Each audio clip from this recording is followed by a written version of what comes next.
వర్ధిల్లాలి ప్రజా పోరాటాలు, వర్ధిల్లాలి ప్రజా పోరాటాలు, అమలు చేయాలి ఎన్నికల్లో కాంగ్రెస్ పార్టీ ఇచ్చిన వాగ్దానాలను, అమలు చేయాలి కాంగ్రెస్ పార్టీ ఎన్నికల్లో ఇచ్చిన వాగ్దానాలను అమలు చేయాలి.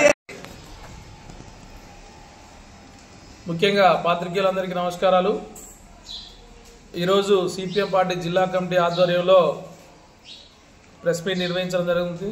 ఈ ప్రెస్ మీట్లో పార్టీ జిల్లా కార్యదర్శి పిల్కూరు వాసుదేవరెడ్డి, జిల్లా కార్యదర్శి వర్గ సభ్యులు గుడికందల సత్యం, జిల్లా కమిటీ సభ్యులు ఉప్పునటి శ్రీనివాస్, అట్లాగే ఎడ్ల రమేష్, కోనటి నాగరాణి, డి నరేష్, జిల్లా నాయకులు శ్రీనివాసు ఈ సమావేశంలో పాల్గొన్నారు.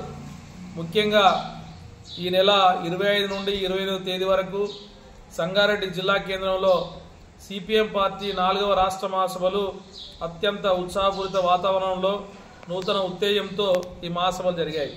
ఈ మహాసభల్లో రాష్ట్ర ప్రభుత్వం, కేంద్ర ప్రభుత్వం అవలంబిస్తున్నటువంటి ప్రజా వ్యతిరేక విధానాలను చర్చించడం జరిగింది. ప్రజలు ఎదుర్కొంటున్న సమస్యలపైన చర్చించడం జరిగింది. అంతేకాదు గత 3 సంవత్సరాల కాలంలో నిర్వహించినటువంటి పోరాటాలు, విజయాలను కూడా సమీక్షించుకొని భవిష్యత్తు 3 సంవత్సరాల కాలంలో ఉద్యమ కార్యాచరణను కూడా తీసుకోవడం జరిగింది.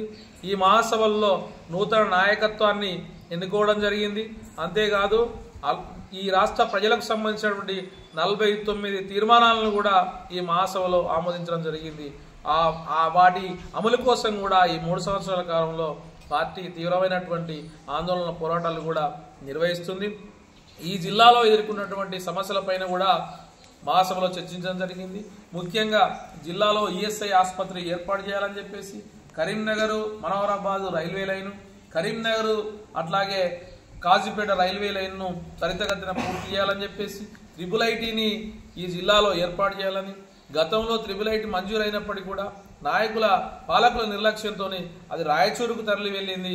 ఇది బండి సంజయ్ ఇప్పటికైనా తీసుకురావాలని చెప్పేసి, అట్లాగే జిల్లాలో ఉపాధి హామీని విస్తరించాలని చెప్పేసి, పట్టణాలకు విస్తరించాలని చెప్పేసి కూడా మహాసభలో చర్చించడం జరిగింది. ఆ రకంగా ప్రజా పునాదిని పెంచుకునే మార్గంలో సిపిఎం పార్టీ ఉంది.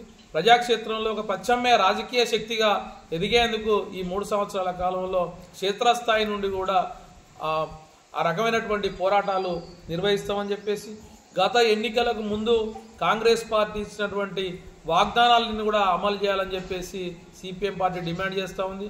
ముఖ్యంగా అది రైతు భరోసా కావచ్చు, రుణమాఫీ కావచ్చు, అట్లాగే మహిళలకు సంబంధించి నెలకు 2500 కావచ్చు, నిరుద్యోగ భృతి కావచ్చు, అనేకమైనటువంటి హామీలు ఇచ్చారు. ముఖ్యంగా 7వ హామీగా ఉన్నటువంటి ప్రజాస్వామ్యాన్ని పునరుద్ధరిస్తామని చెప్పారు. మరి గత పాలకులు చేసినట్టే ఈ పాలకులు చేస్తున్నటువంటి పరిస్థితి, ఎక్కడికక్కడ ఉద్యమిస్తే అరెస్టులు చేస్తున్నటువంటి పరిస్థితి, ప్రభుత్వ భూములను లాక్కొని కార్పొరేట్లకు కట్టబెడుతున్నటువంటి పరిస్థితి కూడా కొనసాగుతుంది. ఆ ప్రభుత్వానికి ఈ ప్రభుత్వానికి ఏం తేడా లేనట్టే కనిపిస్తూ ఉంది. కాబట్టి హామీల అమలు కోసం భవిష్యత్తులో జిల్లాలో పెద్ద ఎత్తున ఆందోళన పోరాటాలు కూడా నిర్వహిస్తాం. అంతేకాదు ఇలా మతోన్మాదంపై లౌకిక పోరాటం కూడా నిర్వహిస్తాం. అంతేకాదు ఇలా సరళీకృత ఆర్థిక విధానాలు వచ్చినప్పటి నుండి ఆర్థిక పోరాటాలను మేము నెలకొల్పి ఆర్థిక పోరాటాలు నిర్వహించి ఇలా అనేకమైనటువంటి హక్కులు సాధించుకునేటువంటి అవకాశం కూడా లేకపోలేదు. అంతేకాదు కుల వివక్షతకు అట్లాగే అంటరాతనానికి, అస్పృశ్యతకు వ్యతిరేకంగా కూడా పెద్ద ఎత్తున ఉద్యమిస్తామని చెప్పేసి మహాసభలో ఇలా తీర్మానించుకోవడం జరిగింది. అంతేకాదు పార్టీ ప్రజా పునాదిని పెంచుకునే విధంగా ఇలా కార్యక్రమాలు కూడా నిర్వహించుకోవడం జరుగుతుంది. వామపక్షాలను కూడా సంఘటితం చేస్తూ భవిష్యత్తులో ఐక్య కార్యాచరణ కూడా తీసుకోవడం జరుగుతుంది. అంతేకాదు వర్గ పోరాటాలను కూడా జమిలిగా నడపడం, తద్వారా పార్టీని సంస్థాగతంగా నిర్మించుకోవడమే ప్రథమ కర్తవ్యంగా ఉంటుందని చెప్పేసి, ఆ రకమైనటువంటి ఈ జిల్లాలో అనేక సమస్యలు ఉన్నాయి. అనేక సమస్యల్లో ముఖ్యంగా ఇలా కరీంనగర్ నడిబొడ్డున డంపింగ్ యార్డ్ సమస్య ఉంది.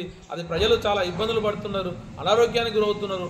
డంపింగ్ యార్డ్ను మరో చోటికి తరలించాలని చెప్పేసి, అంతేకాదు ఇలా ప్రభుత్వ భూములన్నీ కూడా అన్యాక్రాంతం అయిపోయినాయి, చెరువులు కుంటలన్నీ అన్యాక్రాంతం అయిపోయినాయి. వాటన్నిటిని కూడా హద్దులు పెట్టి ఇలా ప్రభుత్వం స్వాధీనం చేసుకొని అది పేద బడుగు బలైన వర్గాలకు నిరుపేదలకు కేటాయించాలని చెప్పేసి సిపిఎం పార్టీ డిమాండ్ చేస్తూ ఉంది. అంతేకాదు ఉపాధి హామీ చట్టాన్ని పట్టణాలకు కూడా విస్తరింపజేయాలని చెప్పేసి కూడా డిమాండ్ చేస్తూ ఉంది.